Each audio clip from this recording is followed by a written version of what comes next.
really excited to have the special guests that we have with us, Mr. Bob Mintzer and Mr. Russell Ferrante.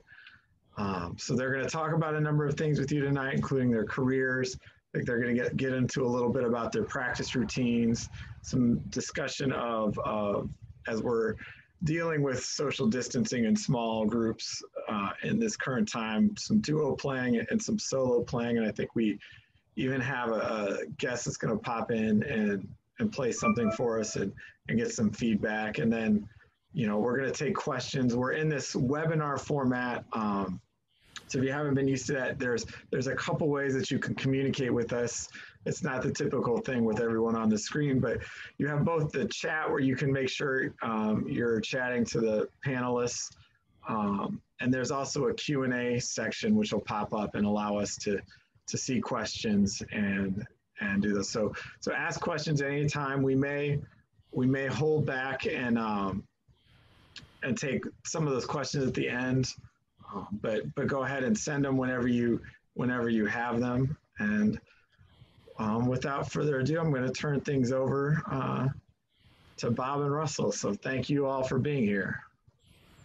Yes, thank you. Happy to be with you all. So I guess maybe I'll jump in and you know, Russell and I will talk a little bit about ourselves and our connections to music. I started at a very early age. I think music called me. My brain was wired in such a way that I was attracted to any music I heard. Initially, that was on the radio or a television, and I would hear either, you know, a band playing, or I would hear, you know, music, underscored music to a television show, and be very curious about it and want to know how and why it sounded the way it did. Simultaneously, I was spending time at a piano that was in our home, and I could spend hours just playing around with the piano and trying to learn some of the songs I would hear on radio, on television. And I loved making sounds on that instrument. You know, I started playing guitar shortly thereafter. Clarinet came next. Later on, I picked up the saxophone, but honestly, I just loved playing any instrument I could get my hands on. I always wanted to own a drum set. And in fact, I've owned a drum set for most of my life. There it is. And, you know, music chose me, I like to say. You know, I did everything we all did in grade school. However, my senior year of high school, I got to go to an arts academy out in Michigan called Interlochen Arts Academy, and it was a huge turning point. I really got a glimpse at what sort of dedication might be involved to get, you know, to the next several levels higher as a musician and as an artist. And I started to work considerably harder than I had up to that point. I then went through 4 years of conservatory as a clarinet major of all things, studying classical clarinet, playing in orchestra, chamber music. And as a side activity, I was playing some saxophone and listening to jazz records. So, you know, there was sort of this duality always in my musical activity, where I was going to school doing one thing, but then outside of school doing something totally different. And I basically taught myself how to play jazz from listening to records and hanging out with people older than myself. And when I got out of school, it was a good time. There was a lot of musical activity. There were touring bands. I grew up in and around New York City. I went to Hart College of Music in Hartford, then Manhattan School of Music down in Manhattan. And I started touring pretty much as soon as I got out of school. I toured with a guy named Ymir Diodato for a while. Then I played with the Tito Puente Orchestra, then joined the Buddy Rich Band in 1975, did that for 2.5 years. Then joined the Thad Jones Mel Lewis Big Band, played and recorded with Mel Lewis, started hanging around New York, playing with different people there, doing a fair amount of studio work and Broadway show pit work and also subbing in the orchestras when they needed people that played saxophone, clarinet, and flute. 1981, I started playing with Jaco Pastorius, did that for 2 years. Shortly thereafter, started my own big band around 83, 84, and started making records. And 1990, I ran into Russell Ferrante and the Yellowjackets and was invited to play on a record. And that was 30 years ago. It's just hard to imagine, but that's been just a wonderful experience to be in a collaborative band like the one we have, and to get to travel the world and play and write and play the music you hear in your head and feel in your heart. And along with that, I've been making big band records, a few small group records. And 5 years ago, I became the chief conductor of the WDR big band in Cologne, Germany, which is one of the great big bands of the world, and just a wonderful situation. And I guess parallel to all that, I've always been an educator of one kind or another. I taught at Manhattan School of Music for 20 some odd years. And for the last 13 years, I've been at the University of Southern California, Thornton School of Music. So in a nutshell, that's my story. I'll hand it over to Russ. Yeah, I get dizzy hearing Bob's his activity. He is one of the hardest working, most diligent musicians I know, and it's no mystery why he's as accomplished and respected as he is. I'll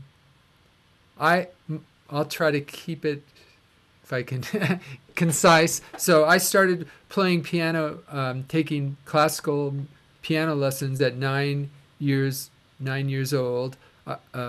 I grew up in the San Jose area and lived for a couple years in my early 20s in San Francisco, and then in my mid-20s I moved to Los Angeles, where I still am. But at 9 years old, my parents wanted to give my sister and I piano lessons. My dad was the choir director at our church, and he thought maybe we would be accompanists one day. So the early music I heard was music that you would hear in church. Tons of hymns, choral music, very traditional kind of 4-part chorale harmony. But I've realized later that has really informed my musical concept, and trying to make every note count, voice leading, all that kind of stuff, I think is really important. I got interested in jazz when I was maybe a junior in high school. And there was a friend who I heard play a drum solo at a school assembly, and I got real excited. I met him later, and he invited me over his house to jam. And I was just starting to learn some basic things about jazz music and theory. And backing up a step, when I was taking classical lessons, I was reading the music on the page, but I didn't really know anything about theory except, triads and the 1, the 4, and the 5 chord. That was basically the extent of my knowledge of music theory. And so my parents had a friend who knew a jazz pianist, and he introduced me to the basic, jazz harmony. We would take a tune, like I remember some of the early ones, they were just from the tunes from the 1960s, like Burt Bacharach's Alfie, and it would be, the sheet music would be there, and he said, don't read the arrangement, just look at the melody and look at the chord symbols, and here's how you make, this sound, and the, a major 7th versus a dominant 7th versus minor 7th. I knew none of that. So I started learning that. I met this drummer, and I went to his house, and he turned me on to really the first jazz music I heard, which the first recording was My Favorite Things by John Coltrane. And along with that, he was also a fan of Eddie Harris and Les McCann and the recording Swiss Movement from Live at the Montreux Festival. And so he said, go learn a couple of these, learn these two songs, and then next week we're going to jam on these. So that started me, on my quest to learn about jazz music. Like Bob, I'm also basically self-taught. I mean, I learned from other musicians, and I've certainly learned from recordings. And I try, as I was growing up, and I still do look for books and really interesting, literature on music harmony and different concepts. So I've kind of pieced together this knowledge, what I know from these various sources. And at the time Bob and I were in school, like in high school and even in college, there weren't many jazz programs. I mean, certainly not as many as there are right now. So it's such an advantage, I think, as a young musician to be able to, learn in the kind of setting that you all are in with, playing in ensembles with directors and getting, some direction in how to play the music. All right, so fast forward to mid-20s, I met the guitarist Robin Ford, who lived in the Bay Area as well. Robin went on to play with Joni Mitchell, George Harrison, Tom Scott and the LA Express, and worked quite a bit in Los Angeles. He got a recording contract, invited me to move down here and work with him. And through Robin, I met the original members in Yellowjackets, Jim Haslip on bass, Ricky Lawson. And our group started, we recorded with Robin in the late 70s, and then Yellowjackets' first recording came out in 1981. So here we are on the cusp of 40 years since the release of our first recording. And as Bob said, it's such a great situation because it's a democracy. There's no leader in the band. We're all equal participants, writing, having a say in the business of the band. And the music's different every night. We really try to be in the moment. And everyone, without question, is passionate about music. And I think the only way you can really put in the amount of hours that's needed in practicing and writing and all the rest is if you love what you're doing. And it is like a calling, like Bob said. I mean,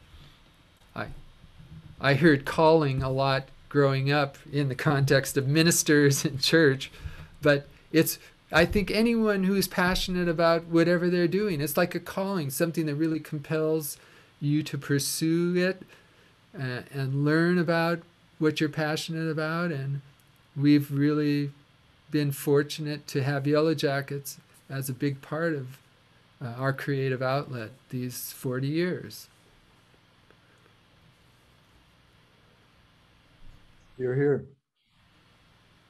So maybe next we'll talk a little bit about some of the things we work on, continue to work on, that inform the way we play, the way we think about music at this point. I mean, I'm a saxophonist, but I trained as a woodwind specialist, if you will. So I played a good deal of clarinet when I was in college. I studied flute a lot, and at one time I played all the saxophones, clarinets, and flutes, and did a fair amount of studio work and Broadway and one thing and another.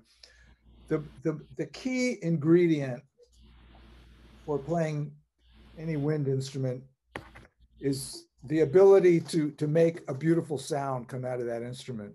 And one of the things I have students do from the very beginning is to learn how to play what we call legato. Legato meaning to connect notes, right? So that you can combine a series of notes together to form a phrase where there's connectivity, where it doesn't sound like separate notes, but instead a continuum of several notes. So if you were to just play a very simple arpeggio like this,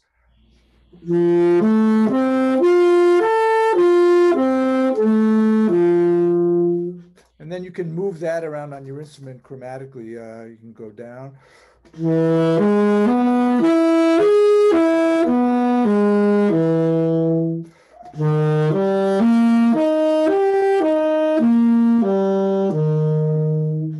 Now you may notice not all the notes are the same volume or intensity or even timbre. So what I think about, and something you can implement in this exercise, is to think of an arc or a sequence of notes where things change and evolve. So I start relatively soft, I crescendo, I build in intensity and add a little bit of brightness to the top of the arpeggiated passage, and then on the way down I do the opposite, right? So it's a great way to train yourself to play with some sense of musicality. We want to not play with sameness, right? There should be change, evolution, growth, variety, texture in the way you play. And I know personally, I really had to, number one, be made aware of that as being, a key component of being a great player, a dynamic player. And number two, then I had to figure out how to do it on my instrument. And teaching has really been very helpful just to sort of get that happening. The way you join your notes together in great part really determines the way you sound, right? I mean, if you took a ballad, like a slow song like Body and Soul, and were to play the notes just very separated, almost, to a ridiculous degree, it might sound like,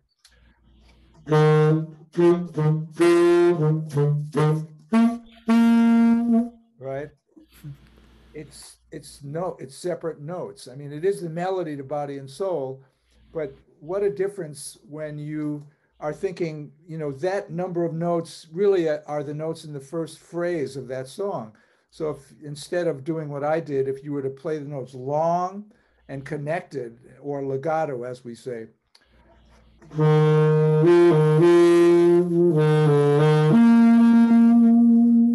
right? So, I'm playing the notes with some ebb and flow, some change in the dynamic and change in the timbre. And I'm doing things to the notes. In this instance, I added a little bit of vibrato on the end of my last note, the way a singer might do that. So I went.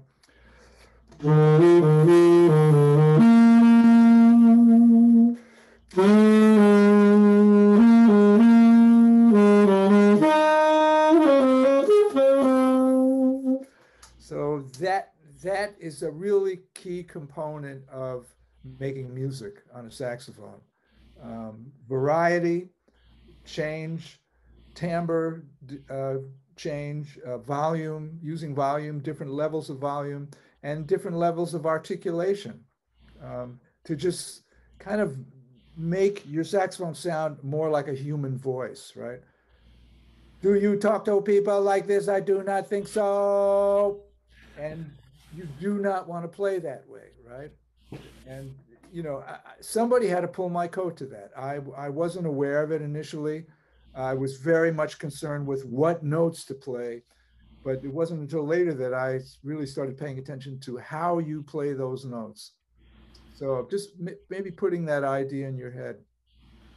In terms of sound, that arpeggio, playing slow and connected, is a great sound exercise. It really helps you to move the air through the horn, to fill up the horn, to have a nice round, full sound. And basically, I want to stay out of the way of the instrument and let it do its job without me impeding vibration or projection. I mean, that's a whole area of discussion that's saxophone specific that we don't really have time for today. But just one other thing. To play jazz music, there's a lot of focus and emphasis on timing, right? I mean, a lot of people ask, how do you work on your time? Well, again, if you sort of slow everything down to things very basic, as in major scales, and play with some fixed time pulse, as in a metronome, a digital metronome, and practice playing scales.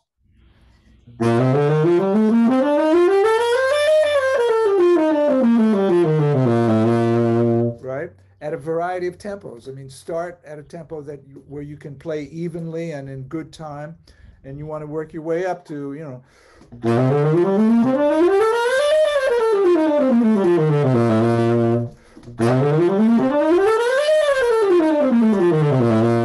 and you need to go through all 12 scales so that you're very much able to play in different keys, not just one key. So you can go take that concept and just break the scales up into little exercises. Like you could go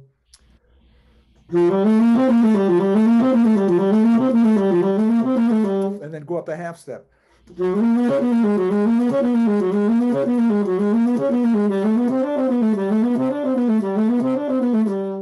So the idea is to be very machine-like and exacting in the way you play those notes, right? So what you're doing is you're getting your body and your machinery comfortable with this sense of static time. And that is the foundation of everything we do, because if you're soloing on a tune and that eighth note pulse is the tempo, so before you can go, you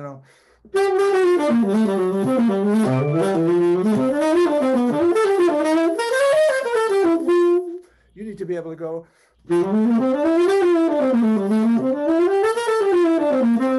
right, and so that's what I did, and that's what I suggest other people do. There's a lot more to it. Again, the treatment of the notes is the idea, right? And just one last thing. If you listen to a great jazz player on whatever instrument it is, you're going to notice that some notes are much louder than other notes. That some notes really stand out and are emphasized or accented. Other notes are quite a bit softer, right? And it's real similar to the way we talk, right? We talk and we emphasize certain words, certain vowels, right?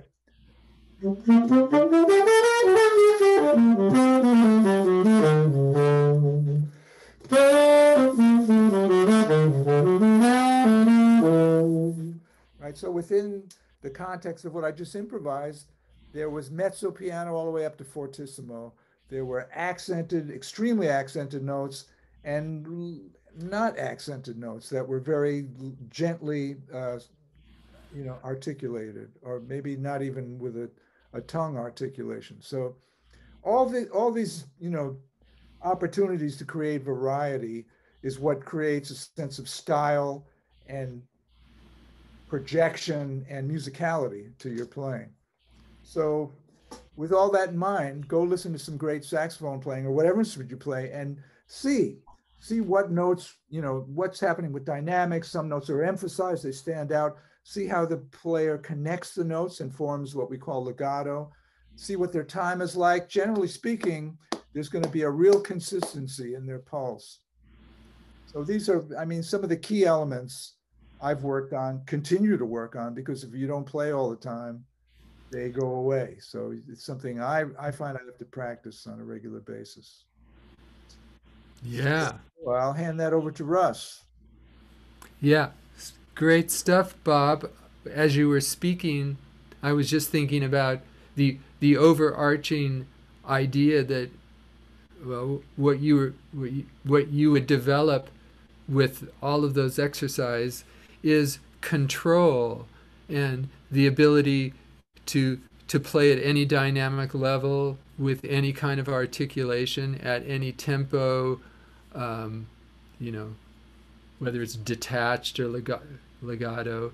So if you're struggling as a musician with any of the basic things like that, the control and your command of your instrument, you're going to run into barriers trying to express your ideas. You might have great ideas. You might have a line that you want to play, but if you can't physically play it, if you have obstacles because you're not in control of your instrument, that's going to be a problem. So I think as a general rule, or one way to go about it, during your practice time is practicing these foundational skills in a very focused way. And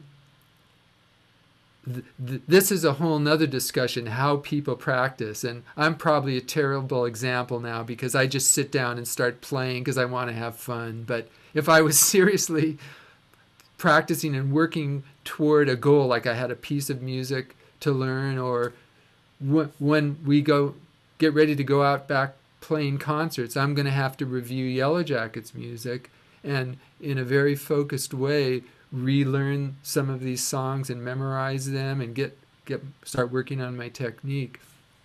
So a certain amount of your practice time needs to be devoted to those technical aspects. And maybe you could devote, say if you had an hour of practice time, maybe you could split it up something like this. You could take the first 15 minutes, say, and just work on like technique exercise, like Bob was saying, those scales. As a pianist, you might play scales with two hands. You might play them in contrary motion. You might have some other kind of hand-and-like exercises. So you're getting warmed up. You're doing that. Maybe you spend 15 minutes on your sight reading, like trying to take a piece of music maybe you haven't seen before and go through it and keep moving. Like with piano, I was encouraged to get Scott Joplin rags and keep my eyes on the page and read the sheet music, and no matter what, you don't drop any beats. You just keep going. And say if you can get half of the notes right, 50% of the notes right, that's cool. But you're training yourself to keep your eye on the page and to move forward. And then you would go back and review those areas that were difficult, play it again, maybe nudge the tempo up a little bit. So you would, you spend a little bit of time sight reading, a little bit of time on technique, then spend some time playing tunes. Maybe you're learning, like at USC, I teach there as well. We have a tune list for every semester. Each student will maybe focus on a tune or two during the week and listen to several versions of that song, on YouTube or Spotify. Maybe transcribe a bit of someone's solo.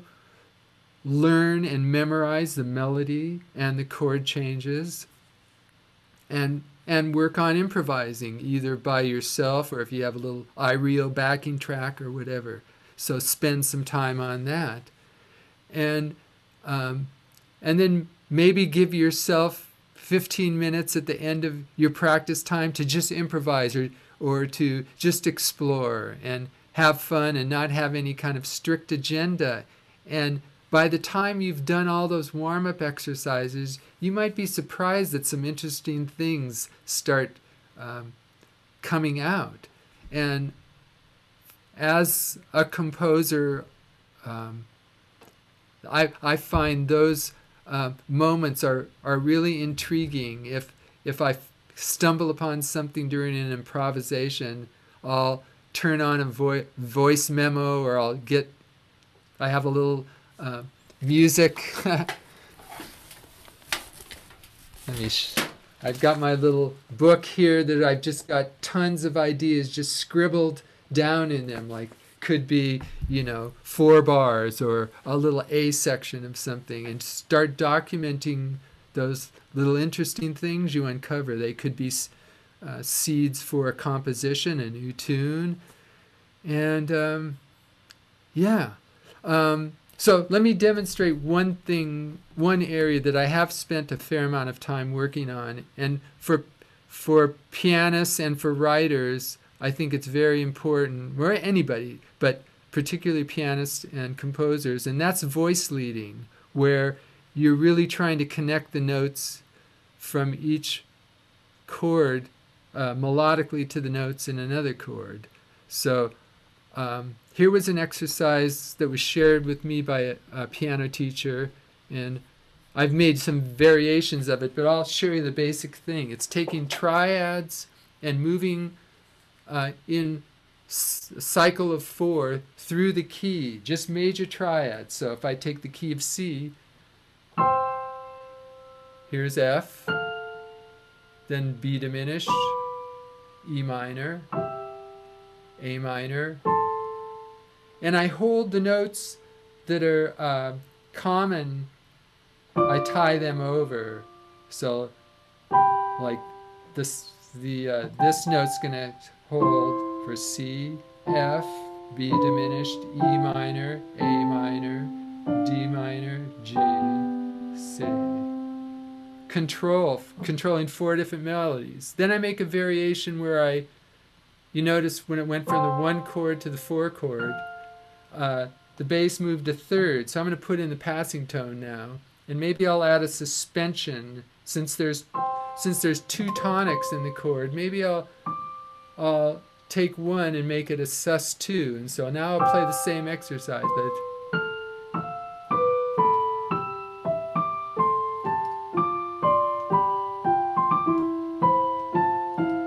maybe some chromaticism.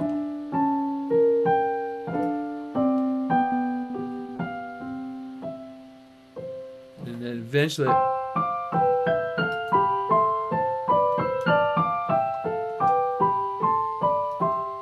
same progression, but now I've got all 4 voices moving.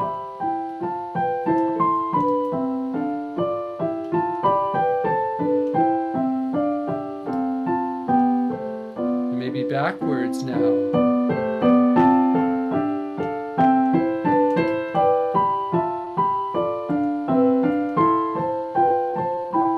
So on for any key. All through all the keys.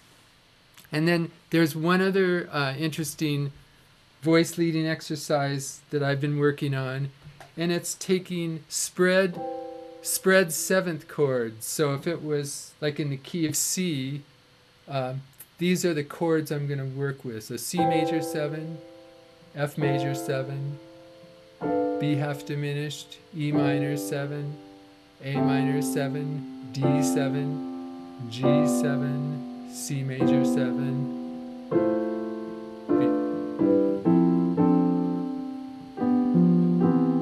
But I'm going to arpeggiate them, so I'm going to go, and then I'm going to go.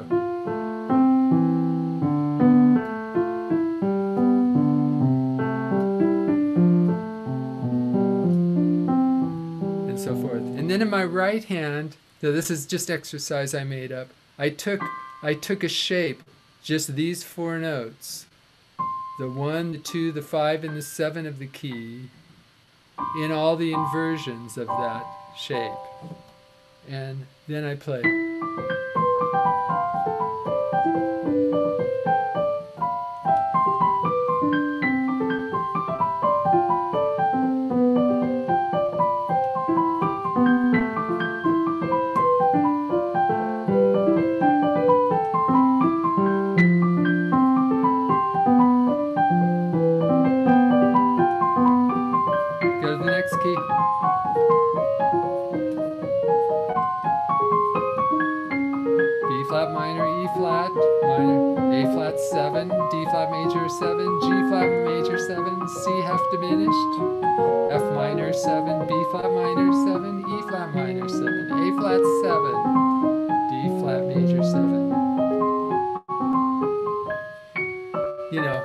All the keys, and then I've kind of, since so many jazz tunes move in fourths, I've applied it to like playing through certain tunes. So like, you know.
so it's an accompaniment for improvising on a standard, you know.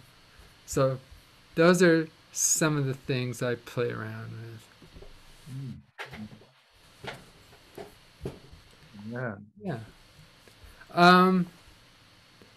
And speaking of playing, Bob, you mentioned you might have like a video. Since we can't play duet live, you had a little video of something. Yeah. Would this be a good time for that, or? Sure, why not? There are two. There's one from the One Music CD. It's just audio.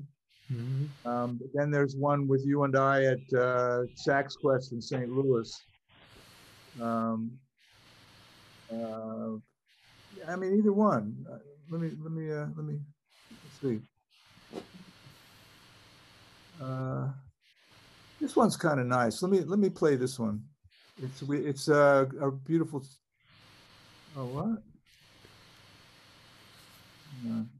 Okay. Yeah, it's a tune called "The Song Is You." It's a beautiful song, and we played a duo on this record I did.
Where did that come from? That was from One Music, the Oh, CD we oh, did with the, actually it was the members of the Yellowjackets at the time. I think it was 1992 or 93, somewhere in there. And I had a recording situation with a company called Digital Music Products. I did 12 big band recordings for them, and I wanted to do a small group recording. And the Yellowjackets had been on tour quite a lot back then, and I thought, well, what better group, rhythm section to use than guys I've been playing with on a regular basis. So that's what happened. We made a record together. yeah. Hey, Andy, would this be a good time to take some questions, or maybe even if there's some musicians that would like to play for us? Yeah, We'd love to. why don't we bring someone in? I'm going to bring in Carter here, who's going to, saxophonist is going to play a little for us. Great. Oh.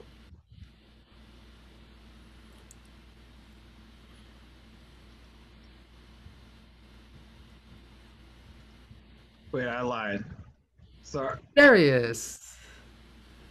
I meant to bring in Braden here. Sorry, Carter. Oh.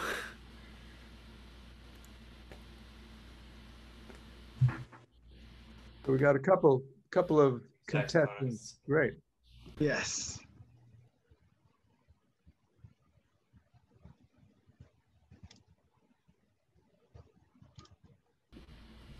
So, Braden, what do you have for us today?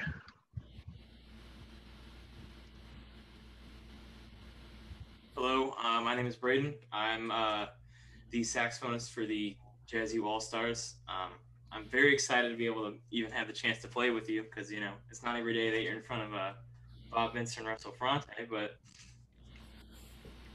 Andy was talking to me about some solo playing, and I wanted to hear what your guys' opinion on it was. I am going to be doing There Will Never Be Another You. So, wish me luck.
Yeah, very nice. Bravo. Yeah, yeah. Good job, Braden. Yeah, I like it. I like it. You have a nice sound, nice approach. Your time felt pretty good. I really like the fact that you used those little voice leading phrases at the end of your melody, right?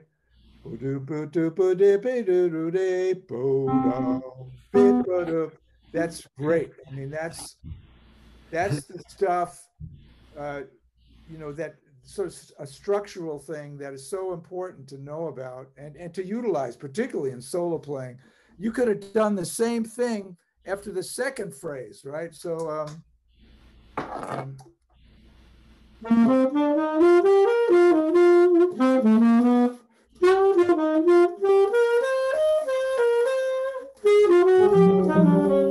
right? So, and those are that skeletal thing, that voice leading going from the seventh of two to down a half step to the third of the five chord is, you'll never go wrong if that's sort of in your musical computer, and in fact, I mean, this music is just so full of 2/5, right? 2/5. So that voice leading is something we can use over and over again, and yeah, I mean, so I guess the next level for you, I mean, a couple of things. One would be to learn some more jazz words. I like to say, jazz words are, just the type of phraseology that the great players, as in the Cannonball Adderleys, the Sonny Stitts, the Hank Mobleys, the Sonny Rollinses, they had these certain phrases they used over and over again. And just through osmosis and listening a lot, we acquire some of these phrases, The other thing is, try to think like you're playing as a composer, you're composing, you're spontaneously composing, right? So what, think about the composition, There Will Never Be Another You, right? Ba-da-ba-da-ba-da-ba-da-ba-da. Da-ba-da-ba-da-ba-da-ba-da-ba-da, right? So there's some repetition there, isn't there, right? So you could sort of take that model of repetition and improvise something. You could go,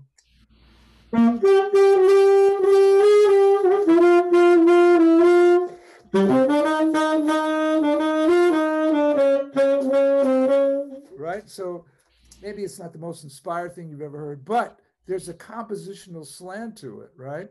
And then for the next section, I might go,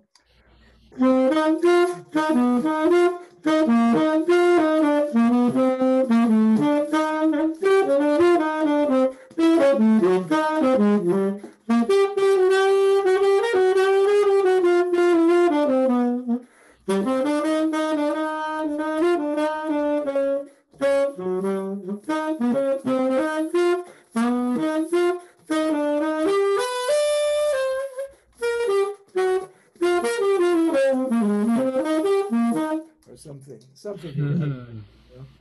But so those little devices, and the key word is repetition. Take an idea and really develop it, run with it, turn it into something. But overall, very good. And I'll hand it off to Russ. Yeah, I agree with all of that. I loved your sound. I loved your approach. You were really respectful of the tune.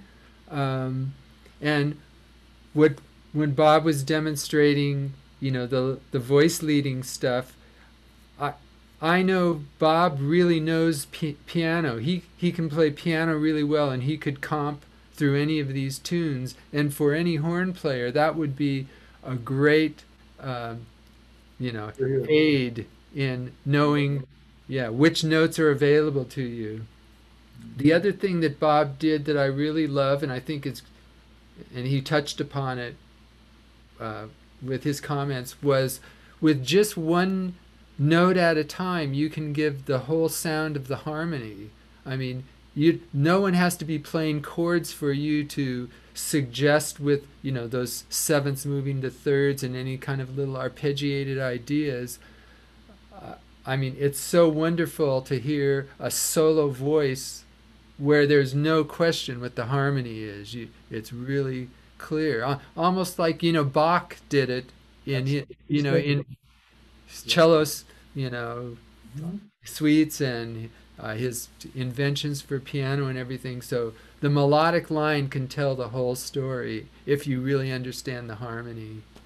And you're well on your way. I can hear it. So I applaud your progress. Beautiful. Yeah. Man, that's so cool that you mentioned Bach. I was just simultaneously thinking about Bach. I mean, he wrote these single note pieces, and if you were to take that approach to a tune like this, it might sound like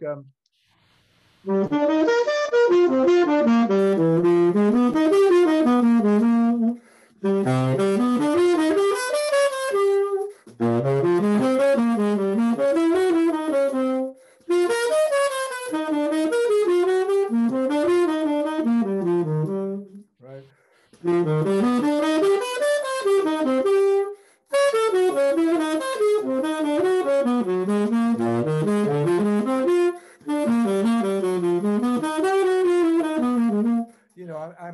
I'm playing, arpeggiating, sort of colorful renditions of the chords to these tunes, adding some bit of melodic content. But a lot of that, like Russ said, comes from having spent time at the piano and learning, how to voice these chords in a way that it sounds colorful. There's interesting,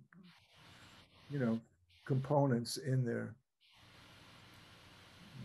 Yeah.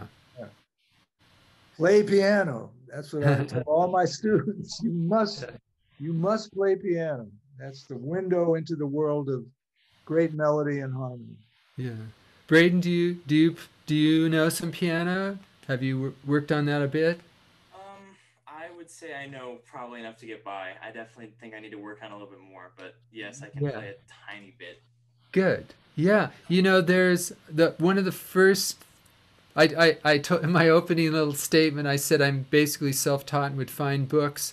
And one of the first books I found was by this teacher, John Mahegan. I think he used to teach out on the East Coast. And they had the 4-note rootless voicings for 2-5-1s.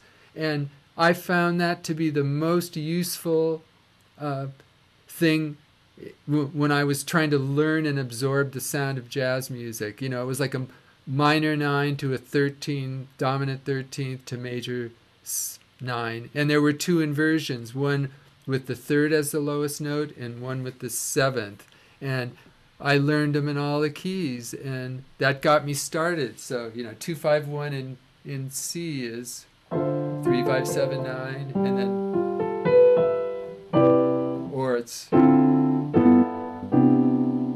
and with those 2 inversions, in every key, you can connect everything. Yeah, so that would be a great, really concrete thing for anyone interested in learning, getting deeper into jazz harmony, to learn all those voicings. Yeah. I could even actually, I don't know if I could attach that sheet to the chat window. Would that be cool? Yeah. Let me see if will it allow me to select a file? No, it doesn't allow me to. No. You could send it too, and I could pass I'll it send, along. Yeah, okay. I'll send it to Andy. Yeah. Is there anyone else who would like to play or anything else? I was thinking we could jump into some questions now. Yeah. Sure. Thank you, Braden. Yeah, great. Thank you. Thank you for the opportunity. It was great to play for you guys. Our pleasure. Hang on, there it is. All right, going all the way back to sort of the beginning of the conversation, Bob, you were talking about playing legato, and I know you play a lot of drums too, but one of our drummers was asking about playing legato then and practicing legato feel on the drums. How does that translate and how it apply in the drum?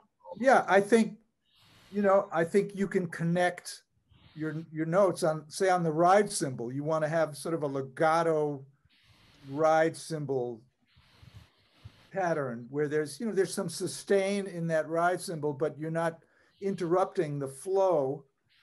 There's sort of a roundness, forward moving quality to it. And I think in general, your ideas, having to do with your touch on the drums and connecting ideas that could be either legato or detached,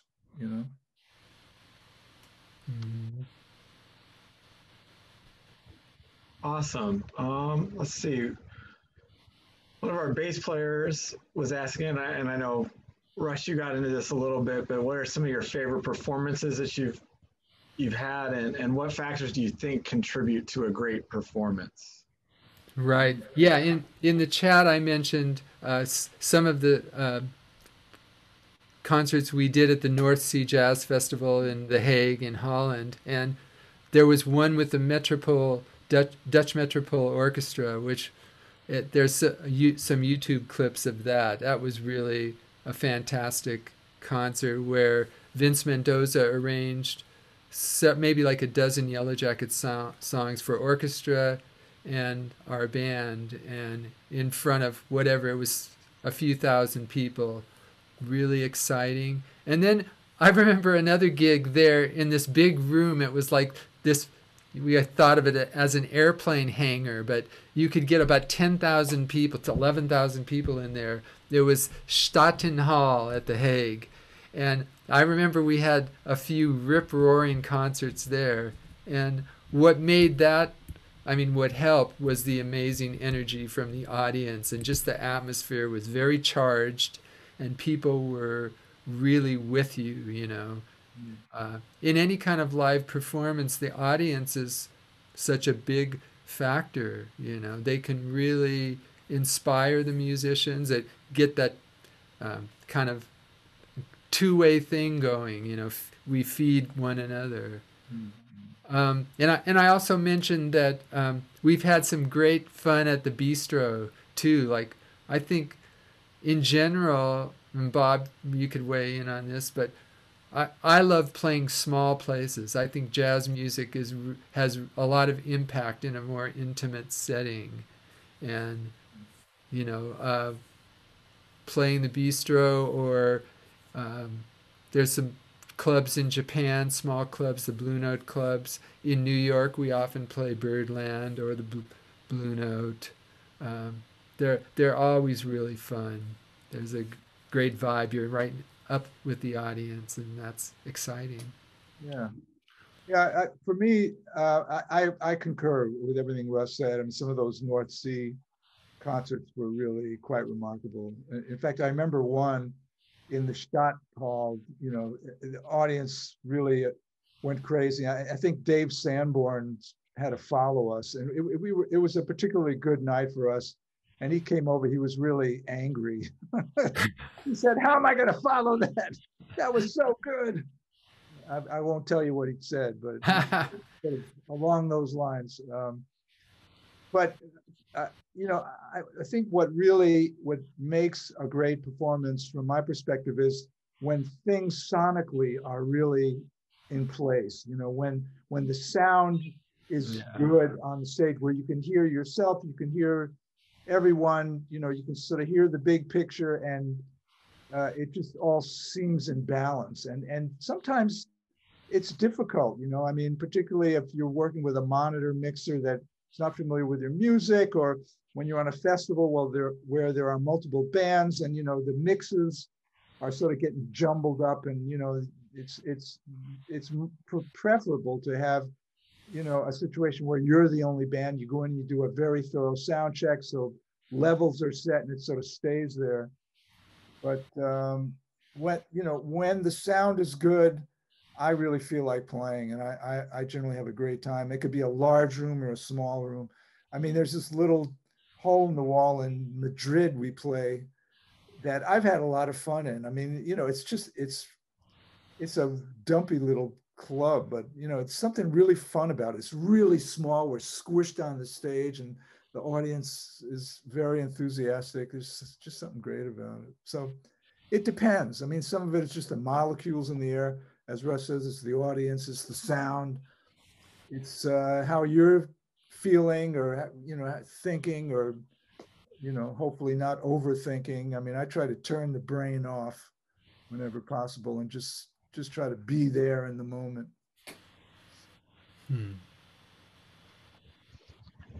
So one of our instructors was asking, since we're not meeting in person and everything we're doing is kind of recording projects, could you both speak on the similarities and differences between live performances, recording in the studio? How long does it usually take to record a Yellowjackets record, and what are the major challenges that exist during a studio performance that are not present in the live performance environment? You want to grab that, Russ? Yeah, I'll start out. Yeah, so for us, recording is very much like playing live, except that we have an opportunity to do it again if we're not really happy. But we always play together. We always are, we never play one at a time and layer a track. It's always as a band. But in the studio, you have the opportunity to go in and, like, if you played a solo and you loved it, except, I screwed up that one section, you could go in there and you have the chance to maybe correct that, punch it in and get it so that you're happy, because you're going to be hearing that performance over and over and over and over. So that's really different than a live performance, which happens, if it's not recorded, it happens once and it's gone, and you're not as attached to everything that happened. But with a recording, it lives forever. So maybe you're a bit more critical about what you play, a little more discerning about what you'll accept in a recording situation. And I don't know. I think it can be as energetic as a live performance. You just don't have an audience to feed off of. What do you think, Bob? I agree with that. Yeah. I mean, I think, I don't know, again, when the molecules line up, you're hearing well. In my case, if I have a good read, if I'm just sort of in the moment and not overthinking things, a good performance might pop out, and you never know. That could be in a studio, it could be live. I mean, we've done some great live recordings that weren't specifically for recording purposes, where, I don't know, the band really was firing on all cylinders. And I mean, we've done some live recordings as well that sound really good, like that 25 right we did over in Italy. When I put that on, it's like, man, there was some really good playing going on. So it varies depending upon the particular performance, that version, and all out what all is going on. And to the question about how long lately, I mean, we used to take like a week to do all the basic tracks, and then some time to do overdubs, and then some time to mix. It would maybe be like a 3-week process. Now it's pretty much in 2 or 3 days we've recorded the music, and then we hand it over. There's less overdubbing now. A lot more these days early takes, because that's where you find kind of the freshness. And even though you might feel like there's some imperfections, the overall feeling and the spark and the spirit of the song is generally going to happen earlier. The more you play it, you might sort of perfect things, but maybe some of the whatever the magic is, goes out of it. You start thinking, like Bob said, when he said thinking, that reminded me of that, because the more you play something, the more you start thinking about it, and that can get in the way of really just being in the moment and following the spirit of that moment. So early takes and get in there and get out. Yeah. Somebody was asking about our writing process, and I mean, it varied over the years. I think maybe in the early days there was more collaborative writing. Would you say, Russ? Yeah, because more of us lived around here. Yeah. Right. But now, generally, we write individually and then sort of submit tunes to the committee and select a collection of tunes, and then we get together and play them, see how it feels. Everybody has input. The tunes kind of form around the four of us playing them, and we, kind of decide what to go in and record. That's how it works.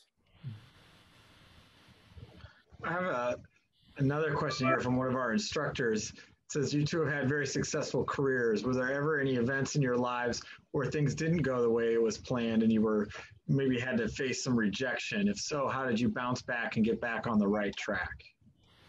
Oh man, how much time do you have? Look, I mean, when you're in the arts, there's going to be rejection. It's a given, I think we've both been quite fortunate in many aspects, but I honestly, I sort of did what was in front of me always, and it frequently was not what I thought it would be. When I got out of school, I played, in some bands, and, now I'm like in my late 20s and somebody's saying, well, you got to make a record, okay. So I had some demo tapes. I went and, luckily from having played in the Buddy Rich band, some of the people at record labels had heard of me, but nothing to any great lengths. So it got me in the door. But I went to talk to all these different record labels, and pretty much 100% of the people I spoke to said, no, not interested. So I went back in the shed, and, kept writing and practicing and playing. And my first recording situation came just sort of fell out of the sky. There was a guy whose band I was playing in that became a producer over in Japan and had a hookup with a record label. But I mean, just another example, I played on several big bands, and then I wanted to be a small group player. And I was hoping to do that. But just by accident, threw together a big band to play in a club in New York. And it just sprouted feet and started running. So I became a big band guy, really due to no plan of my own. It was just something that happened and turned into something. So you never know. I mean, then the guys from the Yellowjackets called me. That was another kind of turning point. I wasn't, we had a 1-year-old at home. The prospect of going on the road at that point was not really that great. I really wasn't sure what to do. And, but you go with your gut, and, we made a nice record, and it seemed like it potentially could be a really nice situation. So I went with it, but you don't know, you do the best you can, and you don't know which way the road is going to turn. I guess that's what I'm trying to say. And you just try to follow best you can, and do the things you're passionate about, I would say. Although I would say also early on, my passion was playing jazz and writing. In order to sustain that, I had to do commercial work so I could pay my bills. I mean, I played in Broadway shows. I, played in the studios. I did all that so that I could go out and play the music I really wanted to play. Yeah. I mean, history is replete with, artists and writers and all kinds of creative people that, to use the phrase, couldn't get arrested during their lifetimes or for a long time. I mean, and I guess you really have to believe in yourself. And I'm sure, I mean, it gets shaken when you come up against, rejection or, negativity. But if you really believe in something, I think you should pursue it, and not be deterred, and just know that you're in good company. That all kinds of people have experienced that, and just keep pushing forward.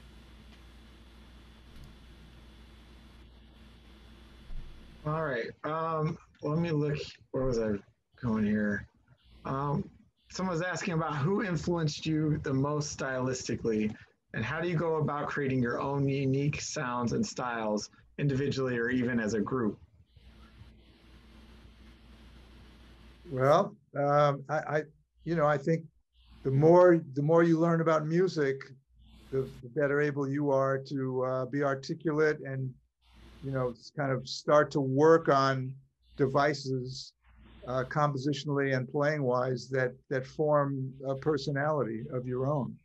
I don't think it happens in a vacuum. I think you have to be well informed, experienced in the way music works, the way life works, and to then go through the process of creating music, either in a collective band like the Yellowjackets, or as a band leader, as I did before joining the Yellowjackets. Also, working with great bands, with leaders that had a lot to say, that were very well-formed artists already. So just picking things up and trying things, and then kind of reworking them and turning them into something that you want to do.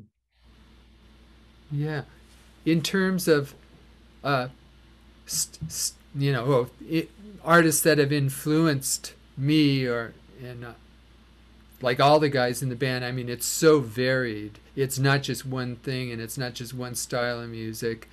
But that the question regarding, your own style or your own voice or whatever, I would have to say I've never given any consideration to, like, I've never consciously tried to find my own voice or focused on having a style that, my style or something.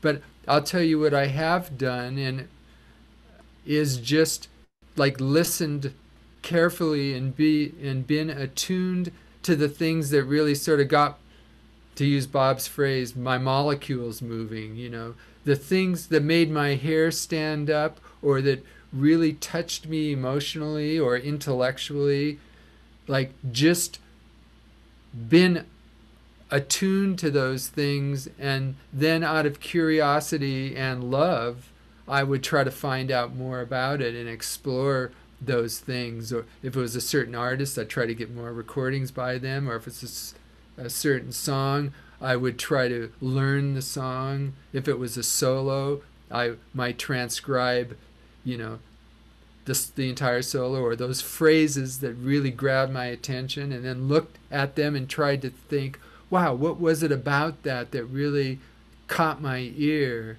and try to pull out like a musical concept from that.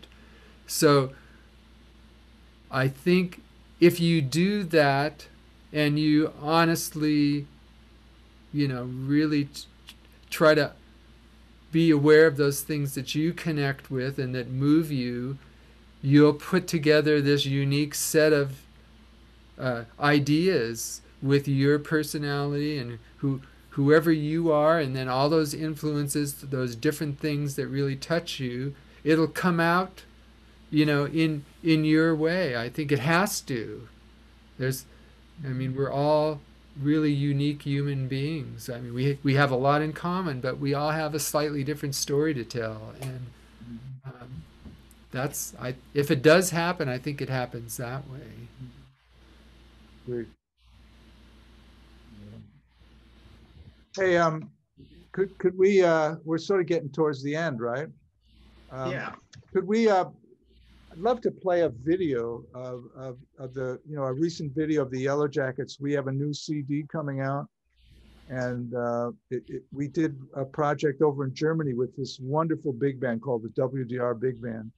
And I have a really nicely produced video here I could share with everybody if we could do that. Sure. That seem okay? All right.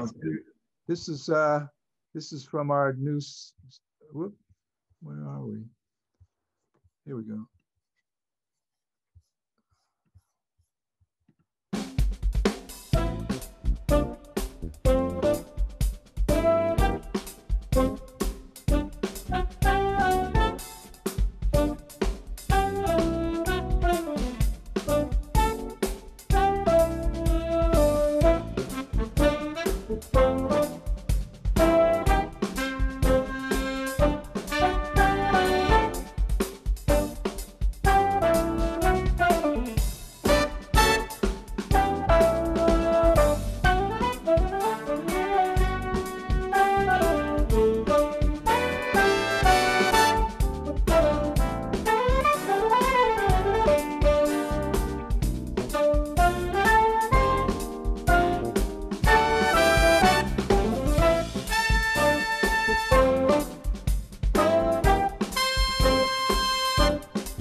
That was a Bob Mintzer tune and arrangement. Very cool. Well, oh, Bob, you're muted. Sorry about that. You're all right. Yeah. Someone asking, what instrument were you playing on that, Bob? That's called the electronic wind instrument, or iwi, made by Akai. Yeah. And they asked if Will was playing on that. That was Will Kennedy on drums and Dane Alderson on bass. Mm-hmm. Yeah. All right. Well, I would just want to say thank you. I think we're going to wrap up here in a second, but I want to thank you both for joining us tonight, sharing your words, your music with us. It's very inspirational. Apologize to those of you who we didn't get to your questions, but also at the same time, really appreciate so many great questions and so much participation by everybody.